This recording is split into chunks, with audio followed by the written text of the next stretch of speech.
θέλω να βάλετε είναι το quick. Quick ως μου. Εγώ βλέπετε, μου το βγάζει tick, γιατί το έχω εγκαταστήσει ήδη. Εσείς θα πάτε στο all, όχι στο install, γιατί αν πάτε στο install είναι τα ήδη ενεργοποιημένα. Θα πάμε στο all, θα γράψετε quick ως μου, θα πατήσετε πάνω και θα κάνετε install. Εγώ δεν κάνω install, δεν χρειάζεται, εντάξει. Λοιπόν, αυτό τώρα είναι αυτό εδώ, ο φακός. Βλέπετε, θα σας έρθει ως εικόνα εδώ πέρα. Λοιπόν, αν πατήσουμε πάνω σε αυτό εδώ, είναι δηλαδή εδώ τι κάνουμε τώρα. Κατεβάζουμε δεδομένα από το OpenStreetMap. Πάμε λοιπόν στο Quick Query και πατάω εδώ πέρα. Βλέπετε πόσα πολλά πράγματα έχει τα οποία μπορείς να κατεβάσεις σε μια συγκεκριμένη περιοχή εφόσον υπάρχουν. Έτσι, ένα χαρακτηριστικό που μας ενδιαφέρει είναι οι δρόμοι. Λοιπόν, γράφω highways και εδώ πέρα λέω σε ποια περιοχή θέλω να μου κατεβάσει αυτό το δεδομένο. Λοιπόν, εγώ βάζω έκταση καμβά. Έκταση καμβά σημαίνει ότι στην περιοχή που έχω ανοίξει στο χαρτογραφικό μου παράθυρο, σε αυτή την περιοχή θέλω να μου τους κατεβάσει. Λοιπόν, βλέπετε ότι δεν βλέπω το OK εδώ πέρα. Συμβαίνει και άλλες φορές. Για να δω το OK πρέπει να πάρω το παράθυρο να το μικρύνω και να το πάω παραπάνω. Ωραία. Και λέω Run Query. Οπότε τι κάνει τώρα. Μου κατεβάζει τους δρόμους στην περιοχή που έχω επιλέξει, που φαίνεται στο χαρτογραφικό παράθυρο. Πρέπει να περιμένουμε λίγο. Ωραία. Κατέβηκε. Λοιπόν, κοιτάξτε τώρα πόσο αναλυτικό είναι. Βλέπετε, αν ξετσεκάρω το OpenStreetMap, κοιτάξτε τι έχει κατεβάσει. Μου έχει κατεβάσει 3 διαφορετικά αρχεία. Έχω κάποια κτίρια τα οποία δεν ξέρω τι ακριβώς είναι. Εδώ για να δω τι είναι, πρέπει να πάω να ανοίξω τον πίνακα ιδιωτήτων. Για να ορίσω στο πρόγραμμα σε ποιο από τα 3 διανυσματικά δεδομένα θες να ανοίξω τον πίνακα ιδιωτήτων, θέλω πούμε σε αυτό. Πατάω, το κάνω μπλε και πατάω τον πίνακα ιδιωτήτων. Και μου ανοίγει αυτό εδώ. Εδώ μου λέει ότι έχει μια πισίνα. Δεν ξέρω τι ακριβώς έχει κατεβάσει. Έχει κατεβάσει τις διαβάσεις. Pedestrian είναι οι διαβάσεις. Οπότε μου έχει κατεβάσει τις διαβάσεις. Και εδώ κοιτάξτε τώρα μια λεπτομέρεια. Αυτό εδώ, το που είναι τετράγωνο, σημαίνει ότι είναι πολυγωνικό διανυσματικό δεδομένο. Αυτό εδώ που είναι γραμμή, σημαίνει ότι είναι γραμμικό διανυσματικό δεδομένο. Και αυτό που είναι σημείο, που είναι κουκίδα, είναι σημειακό διανυσματικό δεδομένο. Και όλα έχουν τον πίνακα ιδιωτήτων. Για να δω πού ανήκει τι, παραδείγματος χάρη, ας πούμε, τώρα αυτό εδώ είναι και σημείο, δύσκολο να το βρούμε. Δηλαδή, κοιτάξτε τώρα, πάω εδώ πέρα και θέλω να πιάσω μία κουκίδα, να δω τι είναι αυτή η κουκίδα. Λέω, θέλω στο σημειακό διανυσματικό δεδομένο, παίρνω αυτό εδώ που είναι της επιλογής. Αυτή την κουκίδα, τη βλέπετε που έγινε κίτρινη, δεν φαίνεται πολύ καλά. Θέλω αυτή την κουκίδα να δω στον πίνακα ιδιωτήτων τι είναι. Και πού θα το δω εγώ σε αυτές εδώ τις εκατοντάδες εγγραφές, αυτό που επέλεξα. Πατάω αυτό εδώ το κουμπάκι, που σημαίνει Move Selection to Top. Θέλω να μου πάει στο επιλεγμένο στην κορυφή. Οπότε το πατάω, να το. Αυτό εδώ είναι μία στάση λεωφορείου. Ωραία, αυτός είναι ο τρόπος που δουλεύω επιλέγοντας στοιχεία. Οπότε βλέπετε πόσο αναλυτικά μπορώ να κατεβάσω τους δρόμους ή οτιδήποτε άλλο επιθυμώ μέσα από το Google OpenStreetMap. Προσέξτε κάτι. Εδώ το βλέπετε ότι έχει κάτι σαν μικροτσίπ. Αυτό τι σημαίνει. Σημαίνει ότι αυτό είναι προσωρινό αρχείο. Δεν έχει αποθηκευτεί στον υπολογιστή μου. Έχει κατέβει, αλλά όταν εγώ κλείσω το πρόγραμμα θα τα χάσω. Δεν είναι ούτε στις λήψεις, πουθενά δεν είναι. Για να το αποθηκεύσω, θέλω ας πούμε αυτό εδώ και αυτό εδώ, στο το δεν το θέλω. Θέλω μόνο τους δρόμους. Κάνω δεξί, κλικ πάνω, πατάω export, λέω save feature as. Λοιπόν, μου λέει, σε ποια μορφή θες να το σώσεις. Θέλω να το σώσω. Το S shape file είναι η πιο γνωστή. Αυτό που χρησιμοποιούμε τα shape file είναι τα διανυσματικά δεδομένα. Αν θέλω να το πάρω και να το πάω στο AutoCAD, πρέπει να το σώσω σε DXF.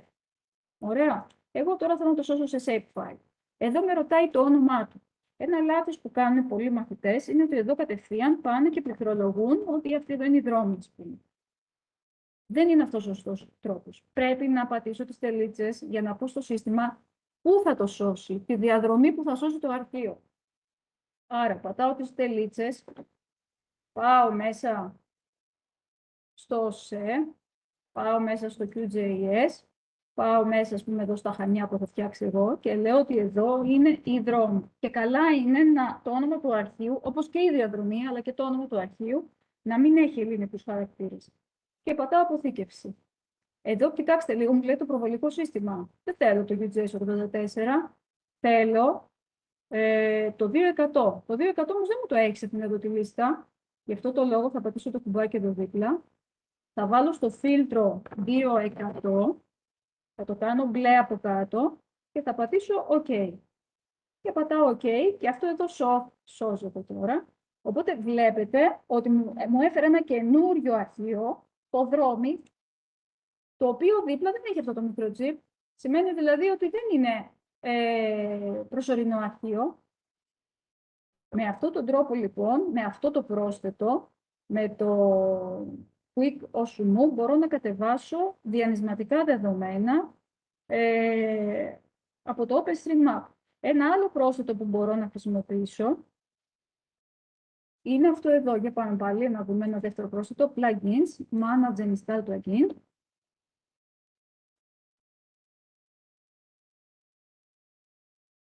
Ωραία. Και πάμε να γράψουμε το OSUMU. Το OSUMU σημαίνει OpenStreetMap. OSUMU Info. Λοιπόν, βλέπετε ότι εγώ πάλι το έχω βάλει, οπότε γι' αυτό είναι τσεκαρισμένο. Εσείς το πατάτε και πατάτε Install. Λοιπόν, και έρχεται, είναι αυτό εδώ. Οπότε ας βγάλω εγώ τους δρόμους, πλέον δεν τους χρειάζομαι. Το highway πλέον δεν το χρειάζομαι. Θέλω μόνο να μείνει το OpenStreetMap. Λοιπόν, είμαι εδώ, πάλι βλέπω τον ομοφανή. Λοιπόν, πάμε να ανοίξουμε το καινούριο πρόσθετο, το οποίο είναι αυτό εδώ, το OSUMU Info. Πάω εδώ πέρα, πατάω. Και βλέπετε ότι μου βγάζει ένα I. Και πάω και πατάω μια περιοχή στην οποία θέλω να βρω πληροφορίες. Οπότε μου ανοίγει ένας καινούριος πίνακας εδώ δεξιά, το οποίο μου λέει ότι η περιοχή που πάτησες, για να δούμε τι θα βγάλει,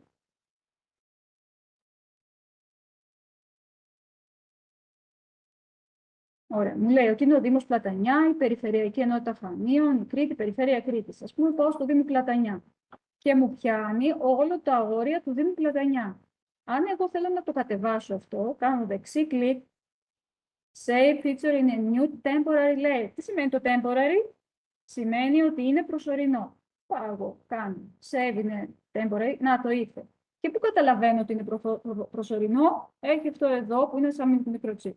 Τι θα κάνω για να μην είναι προσωρινό και να το αποθηκεύσω στην υπολογιστή μου? Πάλι κάνω δεξί κλικ, Export, Save feature as. Το θέλω σε Save file. Αν το ήθελα να το πάω στο AutoCAD θα έβαζα DXF. Αν θέλω να το ανοίξω από το... πού είναι? Έχει το KML, πρέπει να έχει και το KML κάπου. Δεν το βρίσκω τώρα. Να το. KML. Αν ήθελα να το ανοίξω μέσα από το Google, θα το βάζα KML. Λοιπόν, ξαναπατάω τις τελίτσες. Μου έχει κρατήσει τη διαδρομή, εκεί που αποθήκευσα το προηγούμενο αρχείο και λέω τώρα ότι θέλω να το σώσω ότι είναι Πλατανιάς, στον Πλατανιάς. Πατάω αποθήκευση. Προβολικό σύστημα θέλω το 200. Εδώ μου το έχει κρατήσει στα πρόσφατα χρησιμοποιημένα. Πατάω OK και OK. Οπότε μου το έφερε τον Πλατανιά σε ένα πλέον ένα αρχείο το οποίο το έχει αποθηκεύσει μέσα στην υπολογιστή και από το οποίο μπορώ να το ανασύρω όποτε εγώ επιθυμήσω. Οπότε αυτά είναι τα δύο πρόσθετα που μπορώ να κατεβάσω πάρα πολύ υλικό από το OpenStreetMap. Μέχρι τώρα θέλετε να με ρωτήσετε κάτι? Μπορώ να ρωτήσω κάτι, όχι πάνω σε αυτά ακριβώς, αλλά για τα attribute tables. Ναι. Πολλές φορές σε κάποια από αυτά τα save files που χρησιμοποιώ και εγώ που μας έχετε δώσει, ας πούμε το οικισμί, στα attribute tables κάποιες γραμματοσυρές δεν διαβάζονται και βγάζουν συμβολάκια. Εδώ. Πάμε να Δεν το δούμε πώς έχω κάποιο τρόπο να το λύσω αυτό. Υπάρχει. Τέλεια. Λοιπόν, όντως, ναι, όταν είναι ελληνική γραμματοσυρά δεν διαβάζεται. Το έχουμε συζητήσει στο προηγούμενο σεμινάριο και μία συνάδελφος μας είχε δώσει την απάντηση. Δεν το ήξερα τότε. Λοιπόν, πάμε να τα βάλω να το δούμε. Μπαίνουμε στο SE, μπαίνουμε στο QGIS, μπαίνουμε στο δεδομένα, μπαίνουμε μέσα στο vector. Ίσως να τα κλείσω αυτά. Πάμε στο vectors.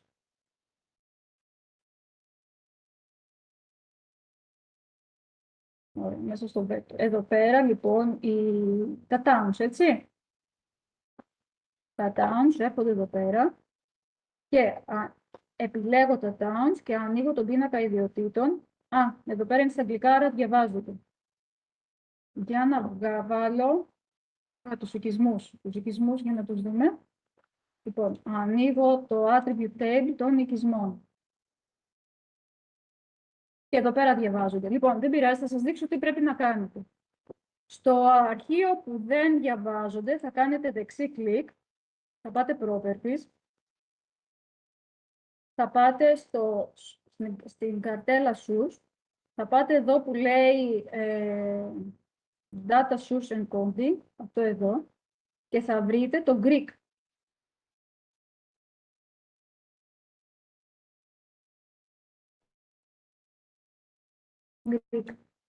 Και θα πατήσετε OK.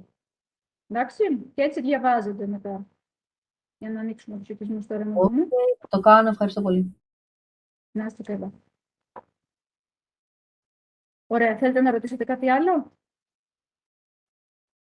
Θέλω να ρωτήσω εγώ κάτι σχετικό με το σεμινάριο, όχι με το συγκεκριμένο σημείο στο οποίο βρισκόμαστε.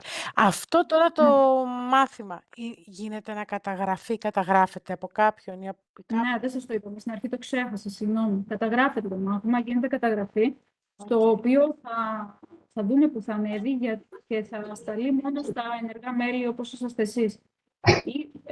Ή μάλλον θα ανέβει πάλι ίσως μέσα στο Drive και θα σας δώσουμε πρόσβαση μόνο σε εσάς. Δηλαδή μόνο στα ενεργά μέλη. Εντάξει.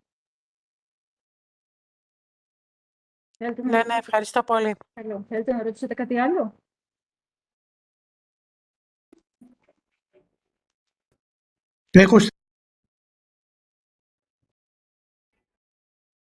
Ναι, δεν άκουσα. Έχετε στείλει κάποιο μήνυμα, κάτι είδα για το κτηματολόγιο. Πώς κατεβάζουμε? Ναι, πώς κατεβάζουμε από το...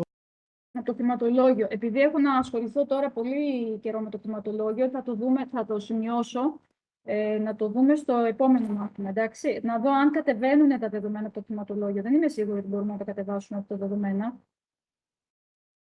Εντάξει, θα το σημειώνω λίγο να το κοιτάξω, να το πούμε στο επόμενο, την επόμενη Κυριακή. Μπορώ εγώ να ρωτήσω κάτι? Ναι. Το είπατε στο QuickOSM, μπήκατε μέσα στα attributes και διαλέξατε ένα συγκεκριμένο, αυτό με τους δρόμους, αν θυμάμαι καλά. Αυτό πώς το κάνατε με το φίλτρο? Αυτό δεν το συγκράτησα. Ωραία. Πώς βλέπουμε... Λοιπόν, πάμε να βάλουμε... καλά, δεν χρειάζεται. Λοιπόν, θέλετε το Quick σου. Μπήκα στο Quick σου. Όχι απαραίτητα. Ναι, οποιοδήποτε μέσα από τα attributes διαλέξατε κάποιο, έτσι δεν είναι? Διαλέξατε τους δρόμους του, έτσι δεν έγινε? Κάνω λάθος? Για να το κατεβάσω, μπήκα στο Quick μου, πάτησα το Quick Query και από εδώ έχει πάρα πολλά. Εγώ πληκτρολόγησα το Highways. Αυτό πληκτρολόγησα. Μπορείτε να πειραματιστείτε, να δείτε οτιδήποτε άλλο θέλετε από εδώ, τι μπορείτε να κατεβάσετε. Έχει κτίρια, έχει buildings. Αυτό δεν με ρωτήσατε? Ή με ρωτήσατε πώς επέλεξα ένα δεδομένο, μια οντότητα? Και αυτό. Πώς επιλέξετε μετά αυτά από τα attributes, δηλαδή επιλέξατε το... Πώς επέλεξα την οντότητα, όχι πώς την κατέβασα. Ναι. Ωραία. Λοιπόν, για να δούμε. Εδώ, ας πούμε, έχουμε τους οικισμούς. Έχουμε και τα towns, τα οποία είναι τα κόκκινα, έχουμε και τους οικισμούς, που είναι το άλλο, το γκρι.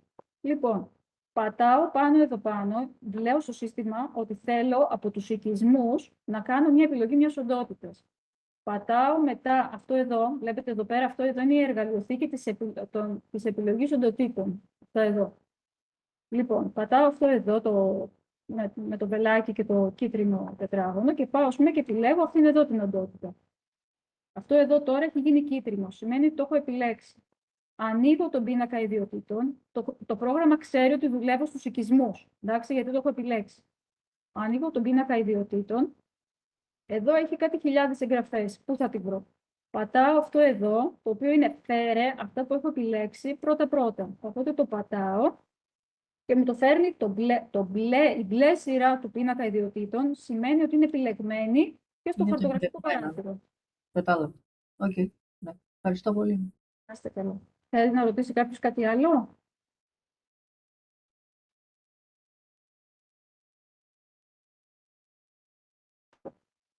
Ωραία.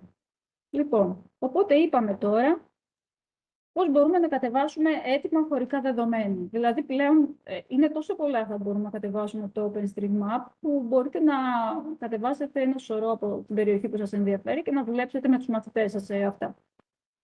Λοιπόν, στο επόμενο σεμινάριο θα δούμε την ψηφιοποίηση διανυσματικών δεδομένων, δηλαδή πώς μπορούν οι μαθητές να δημιουργήσουν τα δικά τους διανυσματικά δεδομένα, πώς μπορούμε να κάνουμε σύνθεση χάρτη, δηλαδή πώς μπορούν οι ίδιοι να ψηφιοποιήσουν και μετά να φτιάξουν ένα PDF ή ένα JPEG, όπου θα είναι ο χάρτης ο τελικός, πώς θα κάνουμε εισαγωγή σημείων από ένα CSV αρχείο, από ένα αρχείο Excel δηλαδή, να έχω μία στήλη Χ και μία στήλη Ψ και να κάνω εισαγωγή σημείων.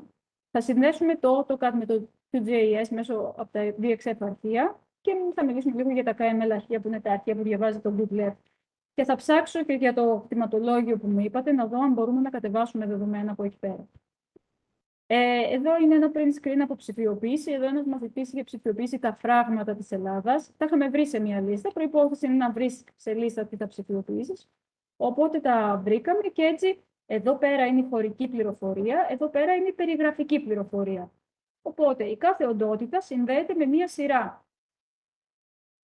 Λοιπόν, και μετά οι μαθητές φτιάχνουν χάρτες. Θα το δούμε και αυτό στο επόμενο σεμινάριο. Πώς θα φτιάξω δηλαδή ένα χάρτη στον οποίο θα έχω την περιοχή την οποία έχω χαρτογραφήσει. Με τα επίπεδα που εγώ επιθυμώ. Θα έχει τίτλο, θα έχει φορά, θα έχει συντεταγμένες, θα έχει τον πίνακα. Εδώ πέρα βλέπουμε τα καταφύγια της Ελλάδας. Οπότε κάθε καταφύγιο έχει έναν αριθμό, γιατί δεν μπορεί όλη η περιγραφική πληροφορία να γραφτεί πάνω στο χάρτη. Και κάθε αριθμός συνδέεται με μία σειρά. Εδώ είναι τα φαράγγια της Κρήτης. Εδώ είναι τα εινοποιεία της Κρήτης. Εδώ είναι τα λατομεία της Κρήτης. Εδώ είναι τα φωνοτροφία της Ελλάδας. Το αν θα ψηφιοποιήσουμε κάτι σε ολόκληρη την Ελλάδα ή στην Κρήτη ή στα Χανιά ή σε μια μικρότερη περιοχή, αυτό εξαρτάται από το τι θα ψηφιοποιήσουμε. Αν ψηφιοποιήσουμε τα αεροδρόμια, ας πούμε, δεν θα ψηφιοποιήσουμε το Χανίων, έχει ένα. Θα ψηφιοποιήσουμε όλες τις Ελλάδας. Αν ψηφιοποιήσω όμως σχολεία, ίσως σε μικρότερη περιοχή.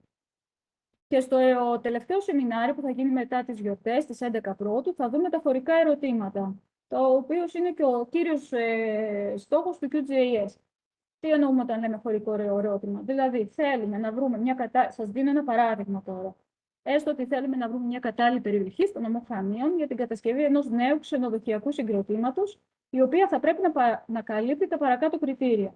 Δηλαδή, η περιοχή θα πρέπει να είναι σε απόσταση το πολύ 3 χιλιόμετρα από οικισμό, θα πρέπει να απέχει το πολύ 1 χιλιόμετρο από το οδικό δίκτυο, το υψόμετρο να είναι ως 1000 μέτρα, η κλίση να μην είναι πάνω από 10 μοίρες, να μην είναι δάση και υδρότοποι, να μην περιλαμβάνει εγκαταστάσεις αιωλικού δυναμικού και η έκταση να είναι πάνω από 185 στρέμματα.